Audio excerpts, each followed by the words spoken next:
사랑합니다, 행복님. 오늘도 찾아주셔서 감사합니다. 여러분은 사람을 볼 때 믿어도 되는 사람인지 아니면 거리를 둬야 할 사람인지 무엇으로 판단하시나요? 우리는 늘 사람을 만나고 그 겉모습이나 말투, 태도를 보며 괜찮은 사람 같다, 정이 가는 사람이다, 스스로 판단합니다. 하지만 그 판단이 틀렸을 때 그 대가는 생각보다 큽니다. 처음엔 따뜻하고 다정하던 사람이 어느 순간 말 한마디로 나를 찌르고 마음을 무너뜨리고 결국 상처만 남기고 사라질 때, 겉으론 웃고 있었지만 돌이켜보면 그 말 하나하나에 독이 묻어 있었던 사람. 혹시 여러분도 그런 경험 한 번쯤 있으셨나요? 내가 그 사람을 처음부터 조금만 더 잘 알았더라면. 그런 후회 해보신 적 없습니까? 말은 얼굴보다 더 많은 걸 말해줍니다. 표정은 감출 수 있어도 말버릇은 절대 감춰지지 않으니까요. 말투, 단어 선택, 목소리의 높낮이, 심지어 말 끊는 습관 하나에도 그 사람의 진짜 성품이 담겨 있습니다. 탈무드엔 이런 말이 있습니다. 입은 마음의 문이다. 그 문을 열면 그 사람의 인격, 감정, 세계관까지 전부 흘러나옵니다. 오늘은 그 문을 여는 방법, 말이라는 렌즈로 사람의 본성을 꿰뚫어 보는 법, 그리고 단 하나의 질문으로도 속마음을 드러나게 하는 방법까지 알려드리겠습니다. 오늘 주제가 마음에 드신다면 구독과 좋아요 눌러주세요. 여러분의 마음을 안아주는 좋은 컨텐츠로 보답하겠습니다. 그 전에 먼저 왜 말이라는 것이 그토록 중요할까요? 왜 하필 말에서 사람의 본심이 그렇게 선명하게 드러나는 걸까요? 사람은요, 생각을 숨길 수 있습니다. 표정도 얼마든지 연기할 수 있고 행동도 얼마든지 계산할 수 있습니다. 하지만 말은 다릅니다. 말은 속일 수 없습니다. 왜냐하면 말은 머리에서 나오는 게 아니라 감정이 고스란히 담긴 마음에서 바로 튀어나오기 때문입니다. 그래서 시간이 조금만 지나면 공손하던 말투도 슬슬 흐트러지고 말꼬리가 올라가고 무심코 타인을 깎아내리는 말이 나옵니다. 심리학에선 이런 현상을 언어적 무의식이라고 부릅니다. 자신도 모르게 튀어나오는 말 속에는 억눌린 감정, 열등감, 불안, 공격성 같은 게 그대로 드러납니다. 심지어 자주 쓰는 단어 하나, 말 끊는 습관 하나에도 그 사람의 마음의 결이 다 담겨 있죠. 탈무드에는 이런 말이 있습니다. 말은 마음의 소리다. 그 사람의 마음이 어디에 있는지는 그가 무심코 내뱉는 말에서 가장 잘 드러난다. 그렇습니다. 말은 단순한 전달 수단이 아닙니다. 그 사람의 인격, 감정 상태, 세계관, 그리고 타인을 대하는 태도까지 모두 녹아있는 진짜 마음의 반영입니다. 그리고 말은 습관입니다. 습관은 인격이고 결국 말은 그 사람의 인격이 목소리를 낸 것이나 다름없습니다. 그래서 어떤 사람은 말 한마디만 들어도 이 사람 평소에 남에게 함부로 하겠구나, 그게 느껴집니다. 누군가는 말이 가볍다고 말합니다. 하지만 저는 이렇게 생각합니다.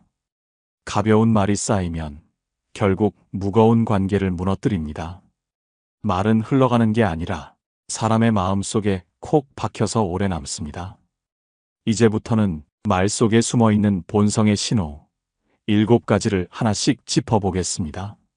앞에 6가지는 말투에서 드러나는 본성이고 마지막 1가지는 그 사람의 진심을 꺼내보는 아주 강력한 질문입니다. 이 중 하나라도 해당된다면 주의 깊게 보셔야 합니다. 바로 첫 번째 유형부터 시작합니다. 나는 솔직한 사람이라서 솔직함이라는 이름의 폭력. 저는요, 그냥 솔직한 사람이에요. 이 말을 듣는 순간 대부분은 이렇게 생각합니다.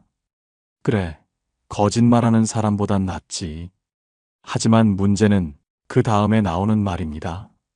아니, 그 옷은 진짜 별로예요. 그 나이에 그건 좀 아니지 않아요? 그 정도면 노력 안 한 거예요. 말은 솔직한데 듣는 사람은 상처투성이가 됩니다. 이런 사람들 정말 솔직해서 그런 걸까요? 사실은 자신의 공격성을 솔직함이라는 포장지로 감싸는 것에 불과합니다. 그건 솔직함이 아니라 말에 칼을 숨긴 공격입니다. 이 말투의 무서운 정체는 따로 있습니다. 바로 가스라이팅의 교묘한 변형이라는 점입니다. 이들은 타인을 무시하면서도 자신은 그저 솔직했을 뿐이라고 주장합니다. 난 있는 그대로 말했을 뿐인데요. 내 성격이 원래 좀 직설적이거든요.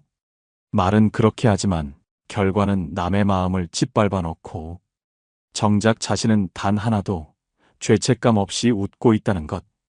이게 바로 문제입니다. 심리학적으로 보면 이런 사람들은 공감 능력이 떨어지는 것이 아닙니다. 공감은 할 수 있는데 하지 않는 겁니다. 왜냐하면 그들은 말의 권력을 즐기고 있기 때문입니다. 말로 상대를 흔들고 움츠러들게 만들고 자신이 위에 있다는 느낌. 그 우월감에 취해 있는 것이죠. 그들에게 솔직함은 방패고 말폭력은 칼입니다. 자신은 방패 뒤에 숨고 상대는 피 흘리게 만듭니다. 그럼에도 불구하고 이 사람들은 스스로를 진실한 사람, 꾸밈 없는 사람이라고 생각합니다. 하지만 그게 얼마나 비겁한 착각인지 정작 본인은 모릅니다. 타인을 배려하지 않는 진실은 그저 예의 없는 무례일 뿐입니다. 말이라는 건 상대를 배려하고 이해하는 마음에서 나와야 가치가 있습니다. 그게 없다면 말은 그저 비수일 뿐입니다. 철학자 쇼펜하우어는 이렇게 말했습니다. 예의 없는 진실은 칼날 없는 단검이다. 겉보기엔 무기력하지만 마음을 깊이 찌른다. 이런 사람의 말은 정확히 내 자존심을 노립니다. 처음엔 유쾌한 척, 솔직한 척 시작하지만 결국 남는 건 내 기분이 상하고 내 자신이 작아지고 내가 괜히 위축된다는 감정입니다. 그 순간 깨달아야 합니다. 그건 대화가 아니라 말로 하는 지배입니다. 기억하셔야 합니다. 진짜 솔직한 사람은 상대의 감정까지 함께 책임질 줄 아는 사람입니다. 나는 원래 이런 사람이야. 그냥 내 스타일대로 말한 거예요. 이런 말로 자신의 무례함을 정당화하는 사람, 절대 가까이 두지 마세요. 말에 독이 든 사람은 처음엔 매력적으로 느껴질 수 있어도 결국 내 마음을 말라가게 만듭니다.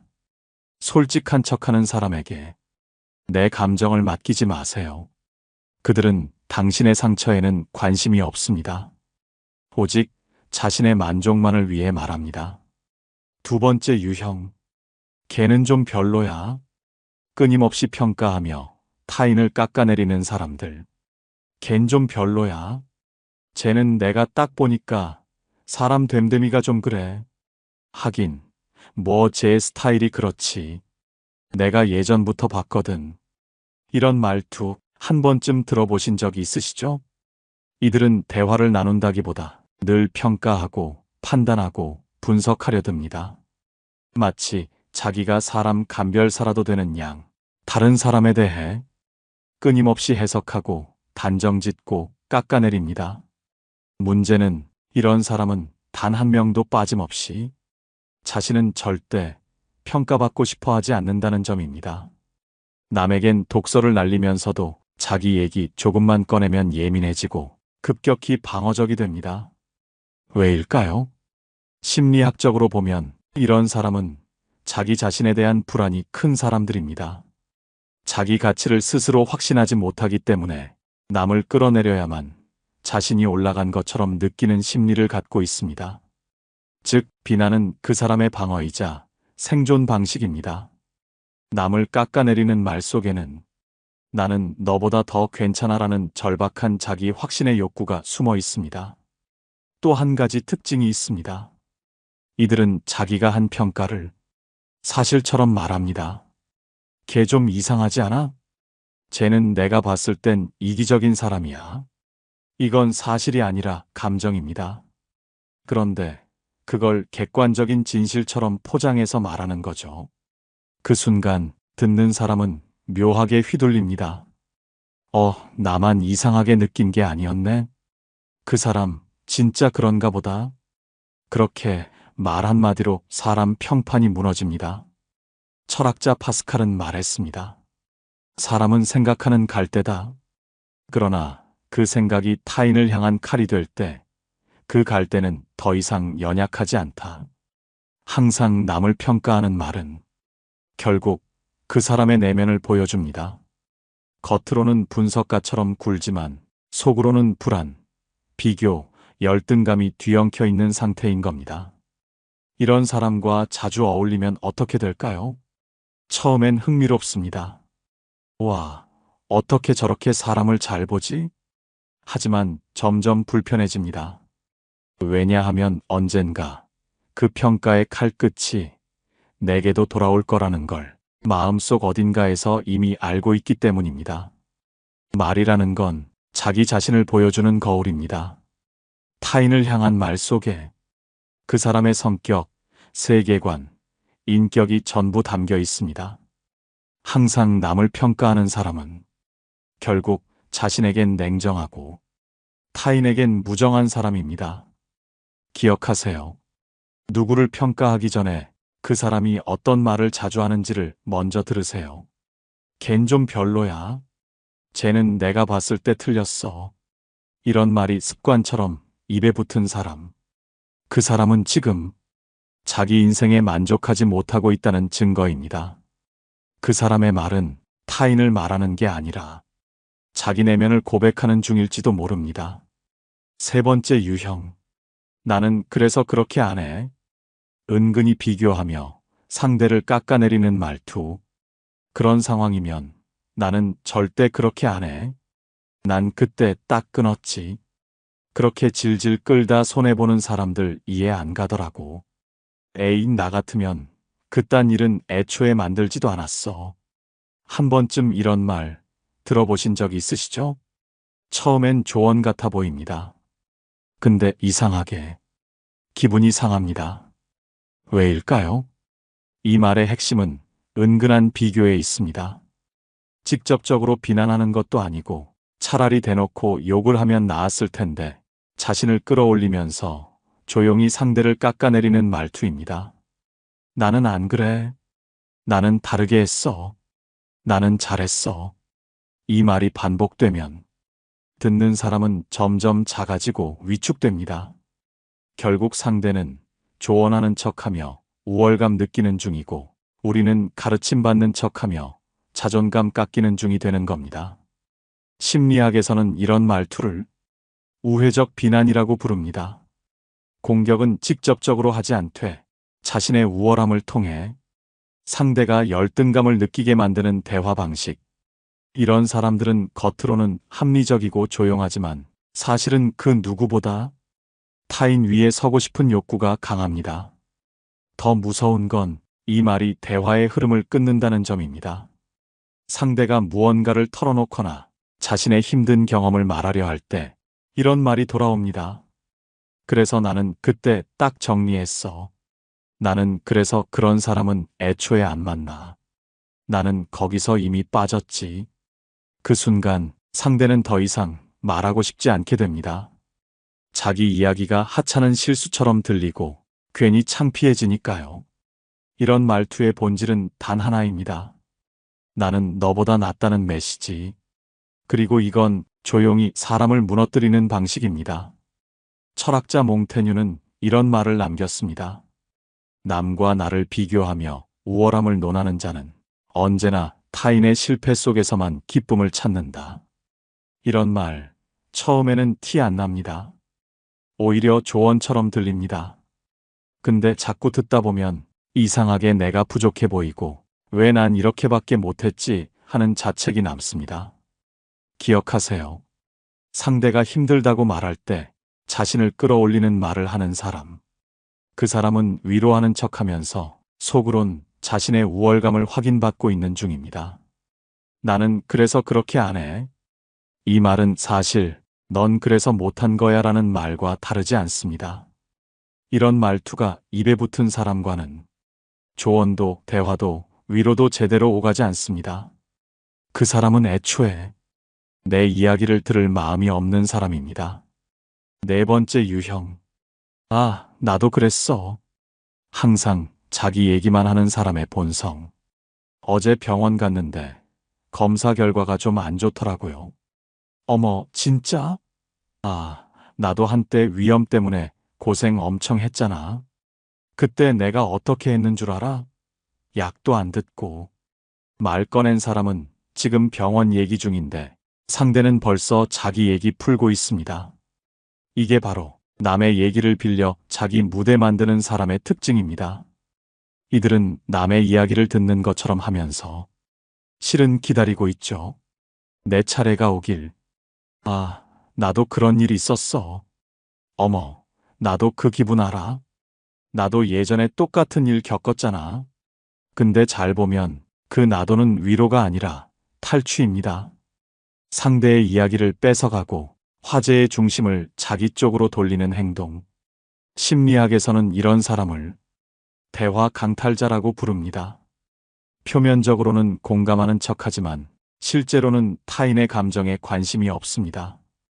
본인 얘기할 기회를 잠시 기다리고 있었을 뿐입니다. 이런 사람과 대화를 하면 어떤 느낌이 드냐면요.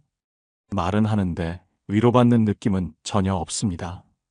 내가 지금 힘들다고 말했는데 정작 위로 한마디 없고 나도 예전에 하며 자기 자랑, 자기 투정, 자기 서사만 줄줄이. 심지어 이런 경우도 있습니다. 남편이 요즘 너무 예민해서 말을 못하겠어요. 어머, 남편이 그러면 안 되지. 근데 우리 남편은 말이야. 요즘 말을 얼마나 예쁘게 하는지 몰라. 아침마다 꼭 한마디씩 따뜻한 말을 해주거든. 순식간에 내 고민은 사라지고 상대의 남편 자랑으로 대화가 뒤집힙니다. 나는 지금 마음이 무겁고 답답한데 상대는 자기 행복을 뽐내는데 정신이 팔려 있는 상황. 이런 말투의 진짜 문제는 상대의 감정을 들으려는 마음이 처음부터 없다는 데 있습니다. 입으로는 그랬구나 하지만 속마음은 이렇습니다. 그 정도는 나도 겪었어. 그 일로 힘들다는 건 솔직히 좀 오버하냐? 결국 그 말은 네 아픔은 별거 아니라는 이야기입니다. 겉으론 공감하는 척하지만 그 속엔 타인을 이해하려는 마음이 없습니다. 진짜 관심은 당신의 이야기가 아니라 그 이야기를 빌미로 꺼낼 수 있는 자기 이야기일 뿐인 겁니다. 철학자 키르케고르는 말했습니다. 진정한 공감은 자신의 이야기를 줄이고 상대의 침묵을 함께 견디는 것이다. 이들은 침묵을 견디지 못합니다. 상대가 말을 끝내기도 전에 끼어들고 결국 남의 아픔 위에 자신의 경험을 올려둡니다. 그게 위로인 줄 압니다. 근데 아니에요. 그건 위로가 아니라 침범입니다. 자기 얘기만 하는 사람 옆에 있으면 이상하게 말을 꺼내기 싫어집니다. 말을 해도 결국 또 지 얘기겠지. 그 피로감이 쌓이고 어느 순간 우리는 입을 닫게 됩니다. 기억하세요. 나도 그랬어라는 말에는 두 가지 종류가 있습니다. 정말 공감해서 꺼낸 말과 끼어들어서 꺼낸 말. 전자는 위로가 되고 후자는 상처가 됩니다. 항상 자기 이야기로 대화를 강탈하는 사람. 그 사람은 타인의 감정이 아니라 자기 존재만 중요하게 여기는 사람입니다. 그 사람과의 대화가 자꾸 피곤하다면 이제 눈치채셔야 합니다. 그건 대화가 아니라 독백의 관객이 되는 시간일 뿐이라는 걸. 다섯 번째 유형. 그게 그렇게 힘든 일이야? 말에 가시가 있는 사람들의 본성.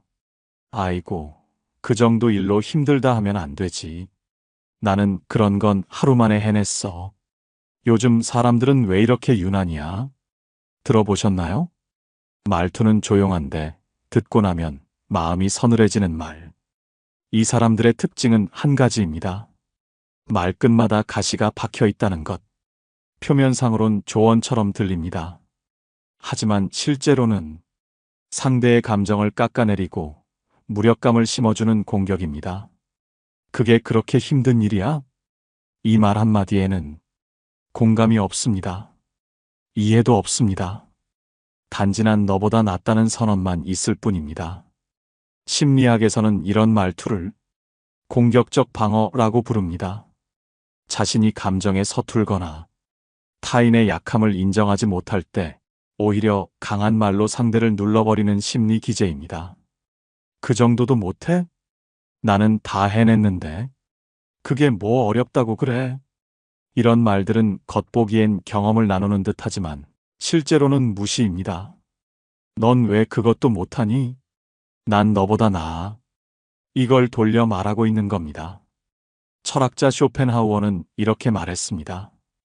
공감하지 못하는 자는 조언을 가장한 독을 품는다. 이들은 조언이라고 말하지만 그 안엔 우월감, 비교, 자랑, 비난이 뒤섞여 있습니다. 그리고 이 말은 상대의 자존감을 서서히 무너뜨립니다. 그게 뭐 그렇게 힘들어? 이 말은 진짜 어려움 속에 있는 사람에게는 가장 잔인한 말입니다. 지금 당신이 얼마나 버티고 있는지를 보지 않고 그냥 못났다고 말하는 거니까요. 이런 말투를 가진 사람은 대체로 자신이 이런 말을 하고 있다는 사실조차 자각하지 못합니다. 왜냐하면 자기 기준이 항상 정답이라고 믿고 있기 때문입니다. 하지만 생각해 보세요. 정말 강한 사람은 약한 사람을 무시하지 않습니다. 진짜로 여유 있는 사람은 그 정도는이라고 깎아내리지 않고 많이 힘들었겠네 라고 말할 줄 압니다. 말에 가시가 있는 사람 옆에 있으면 자꾸 작아집니다. 말을 꺼낼 용기가 줄어들고 결국 마음을 닫게 됩니다. 왜냐하면 내 감정을 꺼냈다가 다시 상처만 입고 돌아올 게 뻔하니까요. 이제는 구분해야 합니다. 그 사람이 조언을 주고 있는지 아니면 당신을 조용히 깎아내리고 있는지. 말은 조용할지 몰라도 그 안에 가시는 분명히 느껴집니다. 말 한마디에 찔릴 필요 없습니다. 진짜 당신을 아껴주는 사람은 절대 그런 식으로 말하지 않습니다. 6번째 유형. 그럴 줄 알았다, 내가. 후회 위에 올라타는 사람들의 말버릇. 일이 잘못됐을 때 누군가는 말합니다. 그럴 줄 알았다, 내가. 내가 그럴까봐 그랬잖아. 그렇게 하지 말랬지. 이 말은 위로처럼 들리지 않습니다. 위에서 내려다보는 선언이고 남의 실수를 딛고 올라서는 방식입니다. 무슨 일이든 결과가 나온 뒤엔 누구나 그럴싸한 말을 할 수 있습니다. 근데 이 사람들은 결과가 나올 때까지는 조용하다가 꼭 일이 틀어진 순간에 등장합니다. 그리고는 마치 모든 걸 알고 있었다는 듯 스스로를 예언자, 당신을 경고를 무시한 바보처럼 만들죠. 심리학에서는 이런 태도를 후회 위의 권력이라고 말합니다. 즉, 상대의 후회 위에 올라타 자신의 판단력과 우월함을 과시하는 심리입니다. 이 말은 실제로 도움도 위로도 되지 않습니다. 그냥 상대방의 자책감에 기름을 붓는 말일 뿐입니다. 당신이 지금 괴로워하는 걸 보며 와, 내가 맞았잖아. 자신의 우월함을 확인받는 데에만 관심이 있는 겁니다. 여기엔 공감도 배려도 없습니다. 오로지 자기중심적인 만족만 있을 뿐입니다. 사람을 돕고 싶다면 실패를 들추지 말고 다시 일어설 바닥을 만들어줘야 합니다. 철학자 몽테뉴는 이렇게 말했습니다. 과거를 들추는 말은 지혜가 아니라 교만이다. 실수한 사람에게 필요한 건 판단이 아니라 지지입니다. 그럴 줄 알았다. 이 말은 듣는 사람의 자존감을 가장 빠르게 무너뜨리는 말입니다. 그 순간 상대는 자신을 어리석은 사람으로 인식하게 되니까요. 혹시 주변에 늘 결과 뒤에 숨어 있다가 꼭 마지막에 등장해서 이런 말부터 꺼내는 사람이 있습니까? 그 사람은 문제를 해결해주는 사람이 아니라 당신의 후회를 딛고 올라서는 사람입니다. 절대 그런 사람에게 감정의 주도권을 넘기지 마세요. 그들이 던진 한마디는 실수보다 더 아픈 상처가 될 수 있습니다. 7번째, 이 질문 하나면 본심이 드러납니다. 말로는 감출 수 없는 단 하나의 질문. 그래서 당신은 어떻게 생각하세요? 이 질문. 아무렇지 않게 들리지만 사람의 본심을 꿰뚫어보는 힘이 있습니다. 그 사람의 성향, 가치관, 품격까지 전부 이 한마디에 드러납니다. 어떤 모임에서 한 사람이 없는 사람 이야기를 계속합니다. 쟤는 너무 눈치 없지 않아요? 지난번에도 그랬잖아. 아우 정말. 그때 옆에 조용히 듣던 사람에게 묻습니다. 그 사람에 대해 당신은 어떻게 생각하세요? 그 순간 그 사람의 본심이 드러납니다. 저는 뭐 그냥 그런 사람인가 보죠. 회피형.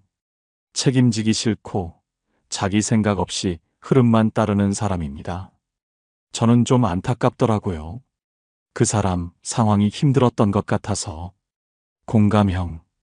상대를 쉽게 판단하지 않고 한 번쯤 사정을 살펴보는 사람입니다. 에이, 그 사람은 원래 그래요. 그냥 관심 끌고 싶은 거예요. 판단형. 말에 독이 있고 무심한 척하며 남을 쉽게 단정짓는 본성입니다. 같은 상황, 같은 질문. 그런데 대답은 천차만별입니다. 그 말 한마디에 그 사람의 내면이 다 드러나는 겁니다. 가족이나 친구와 대화 중 그 집 아들이 사업을 망했대. 이번에 이혼했대. 그런 이야기가 오갈 때 조용히 이 한마디를 던져보세요. 당신은 어떻게 생각하세요? 그럴 만했죠. 그렇게 살더니 결국 그렇게 된 거예요. 판단이 빠른 사람. 공감보단 비난이 먼저입니다. 그 사람도 많이 힘들었겠네. 따뜻한 사람. 남의 아픔 앞에서 말수를 줄일 줄 아는 사람입니다. 뭐, 다 자기 선택이죠. 냉소적이고 거리 두는 사람. 인간관계에서 책임을 지지 않으려는 태도입니다. 이처럼 이 한마디는 단순한 질문이 아닙니다. 그 사람의 인간관계를 대하는 태도, 타인의 실수와 실패를 바라보는 눈, 그리고 마음의 그릇을 확인할 수 있는 강력한 렌즈입니다. 조용한 커피 한 잔의 자리. 요즘 참 인간관계가 어려워. 누구는 너무 예민하고, 누구는 너무 이기적이고, 그때 옆에 있는 사람에게 조심스럽게 물어보세요. 그럴 땐 당신은 어떻게 하세요? 이 질문에 대한 반응이 그 사람의 인격의 깊이를 말해줍니다. 난 그냥 연락 끊어. 그런 사람은 나한테 필요 없어. 단절의 언어. 불편한 감정은 피하고 관계를 쉽게 정리하려는 사람입니다. 나도 그런 감정 들 때 있어. 근데 그냥 좀 기다려줘요. 연결의 언어. 갈등 속에서도 관계를 붙잡으려는 사람입니다. 철학자 소크라테스는 말했습니다. 질문은 마음을 여는 열쇠다. 그리고 대답은 그 사람의 영혼을 보여주는 창이다. 말은 감출 수 있어도 자기 생각을 묻는 질문 앞에서는 그 사람의 진짜 마음이 드러나기 마련입니다. 기억하세요. 당신은 어떻게 생각하세요? 는 그 사람의 말 습관, 판단 태도, 공감 능력을 전부 드러내는 질문입니다. 무심한 말에 가려져 있던 본성이 이 한마디 질문으로 분명히 보입니다. 누군가를 좀 더 깊이 알고 싶다면 판단하기 전에 질문을 건네보세요. 우리는 지금까지 사람의 본심이 드러나는 말버릇들을 살펴봤습니다. 그 속엔 공격, 무시, 조롱, 비교 같은 날 선 말들이 있었고 그 말 한마디로 상처받은 기억이 여러분 마음속에도 하나쯤은 있었을 겁니다. 그런데 반대로 어떤 사람의 말은 상처 위에 조용히 내려앉아 마음을 덮어주는 담요 같기도 합니다. 크게 말하지 않아도 그 사람이 건넨 단 한마디가 울컥 눈물 나게 만들었던 순간, 여러분도 한 번쯤 그런 경험 있으시죠? 많이 힘드셨겠어요. 그럴 수도 있죠. 충분히 잘하고 계세요. 지금 이만큼 버틴 것만으로도 대단하세요. 이런 말은 화려하진 않지만 사람을 살립니다. 좋은 사람은 말로 자기를 드러내지 않습니다. 대신 상대의 마음에 빈자리가 있는지를 먼저 살핍니다. 그리고 그 자리를 함부로 파고들지 않습니다. 무례하게 조언하지도 성급히 위로하지도 않죠. 그저 옆에 앉아 상대가 말할 수 있도록 말보다 더 깊은 귀를 내어줍니다. 말이 많다고 따뜻한 게 아닙니다. 진짜 따뜻한 사람은 필요한 때 필요한 말만 조심스럽게 건넵니다. 그 말 한마디에 진심과 배려, 인격과 품격이 담겨 있죠. 심리학자 데이비드 호킨스는 이렇게 말했습니다. 고요한 배려는 가장 깊은 치유다. 누군가의 상처를 치유하는 말은 절대 크거나 거창하지 않습니다. 오히려 작고 조용하지만 상대를 살피는 마음이 담긴 말이 가장 강합니다. 그래서 저는 이렇게 생각합니다. 말투는 결국 그 사람의 살아온 인생이 만든 그릇입니다. 예쁘게 말한다는 건 결국 예쁘게 살아오려 애쓴 사람이라는 뜻이기도 하지요. 혹시 요즘 내 말이 누군가에게 어떤 느낌으로 남고 있는지 돌아보신 적 있나요? 혹은 누군가의 말 때문에 자존감이 무너졌던 기억, 눈물 삼켜야 했던 날들 있으셨나요? 그렇다면 지금부터 우리도 다짐하면 좋겠습니다. 내 말이 누군가의 하루를 구할 수 있도록, 내 말이 누군가에게 괜찮다고 말해주는 첫 번째 목소리가 되도록, 크고 거창하지 않아도 괜찮습니다. 그럴 수 있죠. 그랬겠네요. 충분히 잘하고 계세요. 이 짧은 말들 속에 사람을 일으키는 힘이 있습니다. 그리고 그 힘은 바로 여러분의 입술 안에도 있습니다. 우리는 살아가면서 수많은 말을 주고받습니다. 하지만 시간이 지나면 그때 누가 무슨 말을 했는지는 잊어도 그 말이 내 마음에 남긴 감정은 사라지지 않습니다. 그 말 때문에 밤잠을 설친 날도 있고 그 말 덕분에 무너졌던 하루를 다시 일으킨 날도 있었을 겁니다. 사람의 말은 결국 그 사람의 마음을 옮겨놓는 통로입니다. 그래서 말투는 마음이고 말버릇은 인격이며 말습관은 결국 그 사람의 진짜 얼굴입니다. 여러분, 혹시 지금까지 어떤 말을 가장 자주 해오셨나요? 그리고 누군가의 말 때문에 지금도 마음이 아픈 채로 혼자 속으로 사귀고 있진 않으신가요? 그렇다면 오늘 이 영상을 보신 여러분께 한마디 꼭 전하고 싶습니다. 당신은 충분히 잘하고 계세요. 그 누구의 말도 당신의 존재를 깎아내릴 자격은 없습니다. 그리고 우리도 이제는 그런 말, 사람을 살리는 말, 마음을 안아주는 말을 더 자주 꺼내보았으면 좋겠습니다. 칭찬 하나, 공감 한마디, 그게 누군가에겐 오늘 하루를 버티게 해주는 말이 됩니다. 마지막으로 지금 이 순간에도 묵묵히 애쓰고 있는 여러분께 이렇게 말씀드리고 싶습니다. 말 때문에 상처받은 당신, 이젠 말로 위로받아도 괜찮습니다. 그리고 그 누구보다 스스로에게 이 말을 건네주세요. 그래도 난 참 잘해왔어. 그리고 앞으로도 잘할 거야. 영상 끝까지 함께 해주셔서 감사합니다. 오늘의 이야기가 여러분 마음에 조용한 위로가 되셨길 바랍니다. 말이라는 거울 속에서 스스로를 더 따뜻하게 바라보는 하루가 되시길 바랍니다. 오늘 영상을 보며 여러분은 어떤 생각이 드셨나요? 여러분의 경험과 생각을 댓글로 나눠주세요. 여러분의 이야기가 누군가에게 큰 위로와 깨달음이 될 것입니다. 오늘 영상이 도움이 되셨다면 소중한 분들께 공유해 주시고 구독과 좋아요로 저를 응원해 주세요. 여러분과의 소중한 연결이 저에게 큰 힘이 됩니다. 오늘도 여러분의 행복을 빕니다. 이상으로 행복 주문서였습니다.